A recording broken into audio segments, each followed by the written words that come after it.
Welcome to the Tech Egg. Don't get scrambled. Enjoy the video. You begin by locking the door. Enable two-step verification on your Google account to block unauthorized access. Once done, review devices and security activity, signing out any sessions you don't recognize. This prevents roaming devices from accessing photos. Make sure to update your password to a strong, unique passphrase and confirm recovery email and phone are current. These steps stop account-level breaches, which is the most common way private photos leak, so do them now before adjusting app settings. Next, control how photos leave your device. Open Google Photos and disable backup and sync for folders containing sensitive content, or pause backup entirely for the device. Then inspect shared libraries and any shared albums.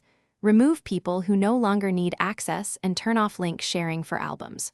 Also go to Account Permissions and revoke third-party apps or shared links that have token access. Doing this reduces accidental exposure and prevents third-party apps from copying. Finish by removing any sensitive images from the cloud and emptying Google Photos trash. Then delete local device copies or move them to a locked folder inside Photos so they don't sync.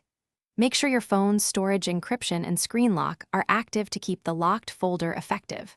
Finally, audit account activity and set security alerts so you get notified of suspicious changes.